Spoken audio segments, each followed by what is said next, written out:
My fiancé announced, "We're postponing the wedding until you agree to have my name on everything you own." I said, "That's a reasonable boundary." Then I called our wedding venue and transferred the $15,000 deposit into my name only for a solo celebration party. Her mother's lawyer sent a demand letter 3 days later. I, 33 male, was 3 months away from marrying Natalie, 31. We'd been together for 2 years, engaged for 8 months. I thought things were solid. Turns out, I was wrong. Context matters here. I own my house outright, bought it 6 years ago for $285K, paid it off last year. I have a 15% stake in my family's logistics company. My dad started it, my brother and I run operations now, worth roughly $900K on paper. My car's paid off. Retirement accounts are healthy, not rich, but comfortable. Natalie's a dental hygienist, makes around $58K. Rents her apartment, has student loans she's been chipping away at. We'd talked about her moving into my place after the wedding, which made sense financially, or so I thought. Last Thursday evening we were at my place going over wedding RSVPs. 200 guests, venue booked, her parents contributed $7K toward the $22 total. I covered the remaining $15K.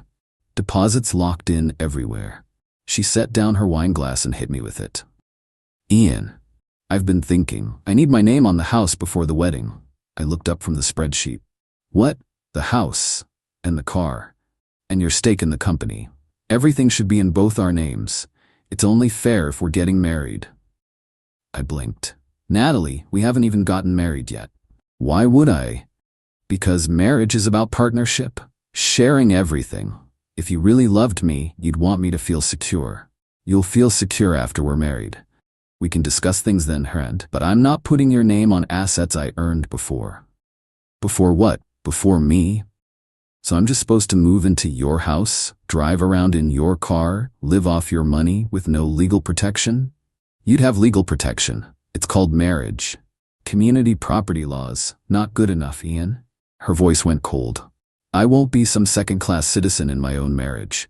Either you put my name on everything or we're postponing the wedding until you see reason." I stared at her. The ultimatum hung in the air like smoke. "So let me get this straight. You want your name on my house, my car, and my business stake, assets worth over $1 million that I built before we even met. Or you're calling off the wedding." "I'm not calling it off. Just postponing until you understand what marriage means." Something in her tone, the rehearsed quality. Like she'd practiced this. "Wow, that's really a reasonable boundary you're setting there. Nat, really reasonable." She smiled, missing the sarcasm entirely. "I'm glad you understand. My mom said you'd fight me on this, but I knew." "Your mom?" "Yeah, we've been discussing it. She thinks I should protect myself. Her divorce from my dad was messy because she had nothing in her name. She doesn't want that for me." Oh. This wasn't Natalie's idea. This was Diane's. "Right, well, since we're postponing the wedding, I should probably handle some logistics." "Thank you, baby. I knew you'd see reason once you thought about it." She kissed my cheek and went back to her wine like she'd just asked me to pick up milk. I excused myself to my office. Made 3 calls. First, my lawyer buddy Kevin explained the situation. He laughed, then stopped laughing when he realized I was serious. "Dude, do not put her name on anything. That's insane. If you break up, she owns half your stuff without ever being married? Hard pass." Second, my brother at the company. "Heads up, Natalie's asking for her name on my stake. Obviously not happening, but wanted you aware in case she tries anything." Third, the wedding venue. "Hi, this is Ian Whitmore. I have a reservation for October 12th. Yeah, the Whitmore Keller wedding. So there's been a change. The bride wants to postpone indefinitely. I'd like to transfer the reservation and the $15,000 deposit currently held under both names to my name only. For let's call it a solo celebration party. Same date, same package. Can we do that?" Long pause from the event coordinator. "Mr. Whitmore, typically our policy." "I paid the entire deposit. I can provide proof of payment. The bride has just indicated she's postponing our wedding indefinitely. I'd still like to use the venue and services I paid for." More silence, typing sounds. "Let me speak with my manager. Can I call you back?" "Sure." 20 minutes later, they called back. Manager confirmed. Since I paid the deposit in full, and the reservation was technically under both names but paid by me, they could transfer it to my name exclusively. The $15 stays with the venue, applied to my event. I'd need to sign new paperwork. Perfect. I'll be there tomorrow to sign. Friday morning, I drove to the venue, signed everything, got copies. The reservation was now exclusively mine for a private celebration event on October 12th. Friday afternoon, I sent Natalie a text. You said we're postponing the wedding until I meet your terms. I respect your boundary. I've moved the venue reservation to my name only since I paid for it. You're welcome to make new plans when you're ready. Also, I think we should take a break while you figure out what you want. Don't contact me unless it's to pick up your stuff from my place. She called immediately. 16 times, I declined all of them. Saturday morning, her mom Diane showed up at my door. Ian, we need to talk about this nonsense. Good morning, Diane. Don't good morning me. You canceled my daughter's wedding? I didn't cancel anything, she postponed it indefinitely. I just rearranged my finances accordingly. You stole the venue deposit. I paid for the venue deposit. I redirected my own money for an event in my name. That's not theft. You're punishing her for having boundaries. No, I'm respecting her boundaries. She said she won't marry me until I put her name on everything I own. That's not happening. So there's no wedding. Pretty simple. Diane's face went purple. You selfish, controlling. Diane, you need to leave. Now. She stomped back to her car. As she drove off, she screamed out the window. You'll be hearing from our lawyer. Qley. Update 1. 4 days later. Got the demand letter Tuesday morning. Certified mail. From Hastings & Associates, attorneys at law. The letter was incredible. 3 pages of legal word salad demanding 1. Immediate return of the $15,000 venue deposit to the engaged couple. 50-50 split. 2. $7,000 reimbursement to Natalie's parents for their contribution to a wedding that will not occur due to Mr. Whitmore's unilateral decision. 3. Compensation for emotional distress in the amount of $5,000. 4. A formal apology. Total demand, $17,500 plus an apology. I called Kevin. Dude, you gotta see this. Sent him a photo. He called back 2 minutes later, laughing his head off. This is the most garbage demand letter I've ever seen. They have 0 standing. You paid the deposit, she broke off the engagement with her ultimatum. Her parents' contribution was a gift. An emotional distress? Please, I'll draft a response. Kevin's response was beautiful. Mr. Whitmore paid the venue deposit in full using his personal funds. He possesses documentation proving the same. Ms. Keller announced an indefinite postponement of the wedding contingent upon Mr. Whitmore transferring ownership of significant premarital assets to her name, a demand he declined. As such, there is no wedding to plan. Mr. Whitmore has chosen to utilize the venue services he purchased. Ms. Keller's parents' financial contribution was a gift. Legally irrevocable. Your claim of emotional distress is frivolous. No funds will be remitted. Further baseless demands will be met with a harassment claim. Regards, Kevin Patterson, attorney. Sent it certified mail Wednesday. Then the real game started. Natalie's sister Brooke called Thursday morning. Ian, what is wrong with you? Natalie's devastated. Hi, Brooke. Don't hi, Brooke me. You're throwing away 2 years over money. I'm not throwing away anything. Your sister demanded I put her name on assets worth over $1 million before we're even married, or she'd postpone the wedding. I said no. That's it. She just wants to feel secure. You're being unreasonable. Brooke, would you marry someone and immediately put their name on everything you own? Pause. That's different. How? Because you're the man. You're supposed to take care of her. I actually laughed.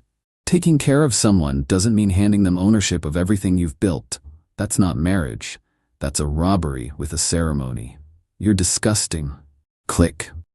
Friday, things escalated. Got a call from my bank. My checking account had an attempted unauthorized access. Someone tried to add themselves as a joint account holder using forged documents. Can you tell me who tried this? I asked the fraud department. I can't disclose details, but the documents showed a signature purporting to be yours, requesting addition of a Natalie Keller to the account. We flagged it as suspicious because the signature didn't match our records and you hadn't contacted us. Holy hell. I did not authorize that. That's fraud. I want to file a police report. We'll freeze any further access attempts and document this. You should definitely file a report. Went straight to the police station. Filed a report for attempted identity fraud. Got a case number. Then I checked my credit. Recent inquiries. Someone had tried to open a joint credit card in both our names. Also flagged as suspicious. Also not me. Called Kevin. She's trying to forge joint accounts. That's identity fraud. Document everything. This actually helps you if they push the legal thing further. Shows her intent to access your finances without permission. Saturday, Natalie showed up. First time I'd seen her since the ultimatum. She looked rough. Good. Ian, please, can we talk? No, just 5 minutes. Against my better judgment. Fine, 5 minutes. You can't come inside. We stood on my porch. I'm sorry, she started. I shouldn't have given you an ultimatum. I was scared and my mom got in my head. Can we please just forget this and move forward? So you'll drop the demand for your name on everything? Well, I still think it's fair, but we can discuss it after the wedding. We don't have to do it before. Natalie, someone tried to add you to my bank account using forged documents. Someone tried to open a joint credit card in our names. Was that you? Her face went white. That wasn't, my mom thought. Your mom tried to commit identity fraud using my information? She was just trying to help, to show you how easy it would be to share things. By committing a crime? Are you insane? Don't call me insane. We're getting married. It shouldn't be fraud if we're engaged. Natalie, we're not engaged anymore. The wedding's off. Permanently. You tried to steal from me. I didn't steal anything. It's not stealing if. Get off my property. If you or your mother contact me again, I'm adding her to the police report for identity fraud. Leave. Ian, please, leave. She left sobbing. Didn't care. Update 2. 2 weeks later, the entitlement reached nuclear levels. First, Natalie's dad Frank called. He's usually the reasonable one. Ian, this has gone too far. Let's all sit down and talk this through. Frank, your wife committed identity fraud. Your daughter demanded ownership of my assets as a condition of marriage. There's nothing to discuss. Diane made a mistake. She's apologized. And Natalie, look, she's young. She got scared. Women need security. Women need security? Or con artists need assets? Long pause. That's harsh. Is it? Frank, be honest. Did you know about any of this? The demand, the forged documents? Longer pause. Diane mentioned helping Natalie feel more secure financially. Did she mention how? Did she tell you she was forging bank documents with my signature? Silence. Frank, I like you. You've always been decent to me. But your wife manipulated your daughter into trying to steal from me. And when I said no, she tried to commit fraud. I've filed a police report. If Diane contacts me again, I'm pressing charges. Tell her. Ian, I'm done. I'm sorry this happened. I really am, but I'm done. Hung up. The following week, I did something petty. Beautifully, satisfyingly petty. I kept the venue reservation for October 12th, invited my friends and family, 50 people. Sent invitations. You're invited to celebrate Ian Whitmore's Independence Day, October 12th, 7 p.m. Dinner, drinks and dancing to commemorate freedom from manipulation. Dress code, whatever makes you feel powerful. My brother thought it was hilarious. My parents were concerned but supportive. My friends, they showed up with bells on. The venue coordinator called 2 days before. Mr. Whitmore, we've been contacted by a Diane Keller claiming you're using venue services meant for her daughter's wedding. The services I paid for and transferred to my name legally? Yes. She's quite upset, threatened to protest outside the venue during your event. If she shows up and causes a disturbance, call the police. I have a restraining order pending against her for the identity fraud case. Understood. Just wanted to give you a heads up. October 12th arrived. The party was perfect. Open bar, catered dinner, DJ. My best man's speech was about recognizing red flags before you invest in a sinking ship. Everyone laughed. We danced. We celebrated. And yeah, Diane showed up. She stood outside the venue with a homemade sign that read, "This man stole my daughter's wedding." Venue security asked her to leave. She refused. They called the cops. 2 officers arrived. She started screaming about me being a thief, about her daughter's broken heart, about the money she'd contributed. One of my groomsmen recorded the whole thing from inside. The cops asked if she had a legitimate reason to be on private property. She didn't. They asked her to leave. She refused. They arrested her for trespassing and disturbing the peace. From inside the venue, we watched through the windows as she was put in the back of a patrol car, still screaming. My brother raised his glass to dodging bullets. Everyone toasted. Best $15,000 I ever spent. Update 3. Final. It's been 6 weeks since the party. Here's where things landed. The identity fraud case moved forward. Turns out, Diane didn't just try once. Police investigation found she'd attempted to forge documents 3 separate times. The bank account, the credit card, and a third attempt to add Natalie's name to my house title through a fraudulent quitclaim deed that she submitted to the county recorder's office. The county caught it because the signature was noticeably wrong, and they called me to verify. I had no idea until the detective informed me during their investigation. Diane was charged with 3 counts of identity fraud and 1 count of attempted theft by deception. Her lawyer tried to argue she was acting in her daughter's best interests and didn't understand the legal ramifications. Judge wasn't buying it. She pleaded guilty to avoid trial. Got 18 months probation, 200 hours community service, ordered to pay restitution for my legal fees, $3,800, and mandatory counseling. If she violates probation, she does jail time. Frank filed for divorce. Apparently, this wasn't the first time Diane pulled something like this. She'd forged his signature on loan documents years ago without telling him. He'd buried it to keep the family together. But this was his breaking point. He apologized to me privately, said he should have stepped in sooner. Natalie? Complete radio silence after the party. Then, about 3 weeks ago, I got a LinkedIn message from someone I didn't know. Woman named Jennifer, around my age. The message: "You don't know me, but I dated Natalie's ex-boyfriend before you. She told you she'd been single for 6 months before you met, right? She wasn't. She was engaged to Kyle. Same thing happened. She demanded he put her name on his condo and his investment accounts before the wedding. When he refused, she called it off and tried to claim she'd contributed to his assets during their relationship. He had to threaten legal action to get her to back off. I'm sorry this happened to you. Just wanted you to know it's a pattern." I thanked her for the information, forwarded it to Kevin. "Good to know," Kevin said. "If she ever tries anything else, this establishes a pattern of behavior. Save it." As for the $7,000 Natalie's parents contributed, Frank asked for it back through his divorce attorney. Said Diane had used their joint savings without his knowledge, specifically for the wedding contribution, as part of her scheme to entangle Natalie in my finances. Since there was no wedding, he wanted reimbursement. I sent him $7. Not because I legally had to. Gifts are gifts, but because Frank got screwed by Diane as much as I almost did. Seemed fair. My Independence Day party became legendary among my friend group. People still bring it up. My brother uses the phrase, "Whitmore Independence Day," whenever someone escapes a bad relationship. The venue coordinator sent me a thank you note. Apparently, my event was drama-free once Diane got arrested, and everyone tipped really well. They said I was welcome back anytime. Sold my house last month, not because of Natalie. I'd been considering downsizing anyway. Bought a smaller place closer to work.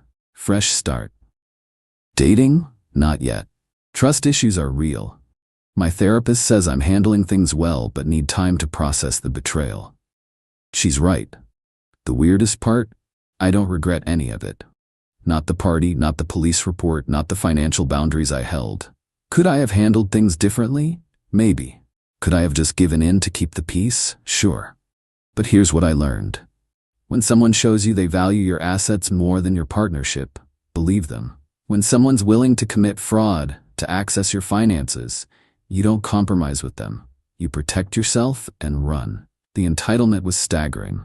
Natalie genuinely believed that being engaged entitled her to ownership of everything I'd built before we even met. Diane genuinely believed that forging legal documents was acceptable if it benefited her daughter. The delusion was almost impressive. But reality doesn't care about entitlement. Courts don't care about, but we were in love. Banks don't care about, but we were getting married. The law is the law, and fraud is fraud, regardless of motivation. I lost $15 in venue deposits. Technically, I got the party, so did I really lose it? Spent $3,800 on legal fees, got reimbursed, and lost 2 years with someone who turned out to be running a long con.